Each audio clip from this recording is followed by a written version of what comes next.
श्री स्वामी समर्थ जय जय स्वामी समर्थ स्वामींचं नाव घेऊन मी आजच्या ह्या नवीन व्हिडिओला सुरुवात करते।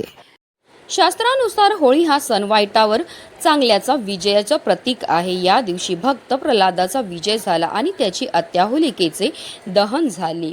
येत्या 2 मार्च म्हणजे सोमवारी आली आहे होळी। दरवर्षी हुताशनी पौर्णिमेला होळी साजरी केली जाते। या हुताशनी पौर्णिमेचा प्रारंभ हा 2 मार्चला सायंकाळी 5:55 होणार असून दुसऱ्या दिवशी म्हणजे 3 मार्चला सायंकाळी 5:07 समाप्त होणार आहे आणि म्हणूनच होलिका दहन हे 2 मार्चला केले जाणार आहे। शास्त्रानुसार प्रदोषाच्या वेळी ज्या दिवशी पौर्णिमा येते त्या दिवशी होलिकेचे दहन करावे। पौराणिक कथेनुसार प्रल्हाद हा भगवान विष्णूचा परम भक्त होता। त्याचे वडील हिरण्यकश्यप यांनी प्रल्हादाला मारण्यासाठी आपली बहीण होलिकेला आदेश दिला की तिने प्रल्हादाला मांडीवर घेऊन अग्नीत बसावे, कारण होलिकेला असा वरदान मिळाला होता की ती अग्नीत जळणार नाही। परंतु भगवान विष्णूच्या कृपेने प्रल्हाद सुरक्षित राहिला आणि होलिका अग्नीत भस्म झाली। तेव्हापासून होलिका दहनाचा सण साजरा केला जातो। या दिवशी होलिका दहनाच्या अग्नीला अनन्यसाधारण महत्त्व असतं। शास्त्रानुसार या अग्नीत काही विशिष्ट गोष्टी अर्पण केल्याने आपल्या जीवनातील अनेक समस्या भस्म होऊ शकतात। वास्तुशास्त्रानुसार आपल्या जगण्यावर आपल्या आजूबाजूच्या वस्तू, रंगांचा, दिशांचा प्रभाव होत असतो। घरात सदैव सकारात्मक वातावरण राहण्यासाठी वास्तुशास्त्रात काही खास उपाय दिले आहेत आणि म्हणूनच होळी पौर्णिमेच्या दिवशी सकाळीच इथे लावा असा एक दिवा दिव्यात टाका। ही वस्तू टाकल्यामुळे आपलं 7 पिढ्यांचं दारिद्र्य फक्त 1 दिवसात नष्ट तर होणारच आहे, पण आपल्या जीवनामध्ये असणारी जेवढी पण नकारात्मकता, इडापिडा, शत्रुबाधा नष्ट होऊन आपल्या संपूर्ण कुटुंबाची भरभरून अशी प्रगती होणार आहे। तर ती कोणती वस्तू टाकायची, हा दिवा कुठे लावायचा आहे, त्याबद्दल सविस्तर आणि महत्त्वाची अशी माहिती मी तुम्हाला या व्हिडिओमध्ये देणार आहे। तर व्हिडिओ पूर्ण पहा आणि जर तुम्ही माझ्या चॅनलवर नवीन असतील तर चॅनलला सबस्क्राईब करा आणि शेजारी बेल आयकॉन सुद्धा प्रेस करा, जेणेकरून तुम्हाला माझ्या नवनवीन व्हिडिओचं नोटिफिकेशन मिळत राहील आणि तुम्ही व्हिडिओ मिस करणार नाही। शास्त्रानुसार रक्षाबंधन आणि होलिका दहन यासह काही विधी भद्र काळात करू नये। भद्रमध्ये न कर्तव्ये श्रवणी फाल्गुनी तथा हा श्लोक या काळात या समारंभांना स्पष्टपणे प्रतिबंधित करतो। 2 मार्च 2026 रोजी पौर्णिमेचा तिथी संध्याकाळी 5:55 सुरू होईल आणि 3 मार्च रोजी संध्याकाळी 5:07 संपेल। अशा प्रकारे 2 मार्च रोजी होलिका दहन केले जाईल। पंचांगानुसार 3 मार्च रोजी पहाटे 1:25 पासून ते 4:30 पर्यंत भद्रकाल चालेल। भद्रकाल दरम्यान पूजा करण्यास शास्त्रात मनाई आहे, त्यामुळे 2 मार्च रोजी होलिका दहन करू शकता। होलिका दहनाचा शुभ काळ हा 2 मार्च रोजी संध्याकाळी 6:22 पासून ते रात्री 8:50 पर्यंत असेल। या काळात योग्य विधी करून होलिका दहन करणे शुभ आणि फलदायी ठरेल। होळीच्या दहनाने अशुभावर विजय किंवा असत्यावर विजय म्हणून आपण त्याच्याकडे पाहतो।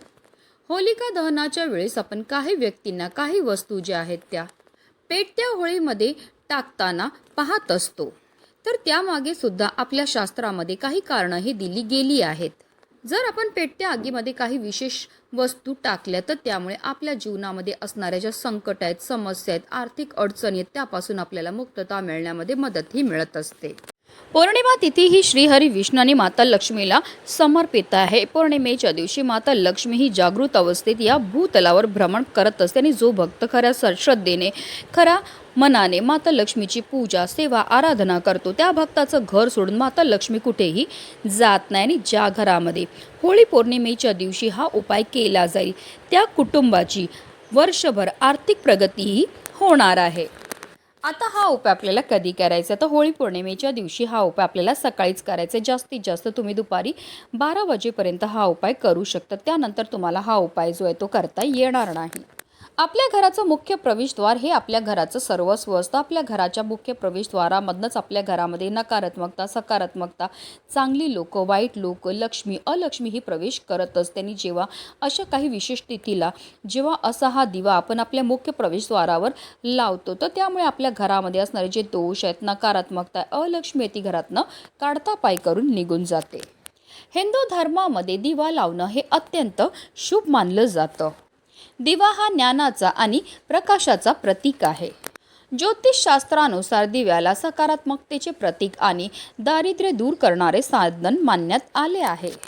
आणि म्हणूनच होळी पौर्णिमेच्या दिवशी आपल्याला आपल्या घराची प्रगती होण्याकरता, आपल्या घरातील प्रत्येक सदस्याची प्रगती होण्याकरता हा असा एक दिवा लावायचा आहे. आता या उपायाकरता आपल्याला एक दिवा हा लागणार आहे. पण हा दिवा जो आहे तो आपल्याला मातीची पंती घ्यायची, कारण मातीची पंती ही पंचतत्वापासून बनलेली असते. मातीच्या पंतीमध्ये सकारात्मक अशा लहरी असतात. त्या मातीच्या पंतीमध्ये आपल्याला 2 वातीची 1 वात करून लांब वाती टाकायचे. तसेच यामध्ये आवर्जून आपल्याला मोहरीचंच तेल टाकायचं. आता काही कारणास्तव तुमच्याकडे मोहरीचं तेल नसेल तर रोजच्या देवपूजेमध्ये जे तेल वापरतात ते टाका आणि त्यामध्ये तुम्ही चिमूटभर काळी किंवा पिवळी मोहरी टाकू शकता. आता आपल्याला एक प्लेट घ्यायची आहे. प्लेटवर मूठभर तांदूळ ठेवायचे आणि त्या तांदळावर आपल्याला हा दिवा जो आहे तो ठेवायचा. आता हा संपूर्ण उपाय आपण देवघरासमोर बसून करणार. तर आपल्याला ही प्लेट जी आहे देवघरासमोर ठेवायची. हा दिवा जो आहे तो आपल्याला प्रज्वलित करून घ्यायचा आहे.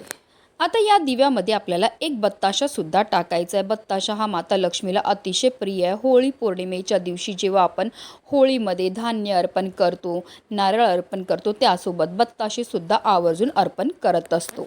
त्याचबरोबर आपल्याला चिमूटभर काळे तीळसुद्धा या दिव्यामध्ये टाकायचे आहेत. आता या दिव्याला सुद्धा आपल्याला हळद, कुंकू, अक्षदा अर्पण करून घ्यायची आहेत आणि त्यानंतर ही प्लेट आपल्याला तिकडनं उचलायची आहे आणि घेऊन जायचं आपल्या मुख्य प्रवेशद्वाराच्या बाहेर. बाहेरनं जेव्हा आपण आतमध्ये येतो तर जी आपली उजवी बाजू आहे तिथे आपल्याला हा दिवा जो आहे तो ठेवायचा. तर या दिव्यामध्ये आपल्याला एवढं तेल घालायचं जेणेकरून हा दिवा जो आहे तो जास्तीत जास्त वेळ प्रज्वलित राहील. कारण विष्णू पुराणामध्ये साक्षात श्रीहरी विष्णूने स्वतः असं म्हटलेलं आहे की दिवसभरामध्ये 7 वेळा माता लक्ष्मी ह्या आपल्या घरामध्ये प्रवेश करत असते. आणि जेव्हा असा हा दिवा आपण माता लक्ष्मीच्या स्वागताकरता लावतो तर त्यामुळे माता लक्ष्मी ही आपल्यावर प्रसन्न होते आणि तिचं अखंड आगमन आपल्या घरामध्ये होत असतं. संपूर्ण दिवसभर हा दिवा आपल्याला आपल्या मुख्य प्रवेशद्वाराच्या बाहेरच ठेवायचा आणि संध्याकाळी जेव्हा होलिका दहनाची आपण पूजा करायला जाणार असतील तेव्हा आपल्याला हा दिवा तसेच या दिव्याखाली जे आपण तांदूळ ठेवलेले ते घेऊन जायचे आहेत. सर्वप्रथम होळीच्या इकडे गेल्यावर तिला पूजा करून घ्यायची. हळद, कुंकू, अक्षदा, धान्य, गोडाचा नैवेद्य अर्पण करून घ्यायचं आणि त्यानंतर हा दिवा तसेच या दिव्याखाली असणारे जे धान्य आहे ते आपल्याला होळीमध्ये अर्पण करायचं आहे.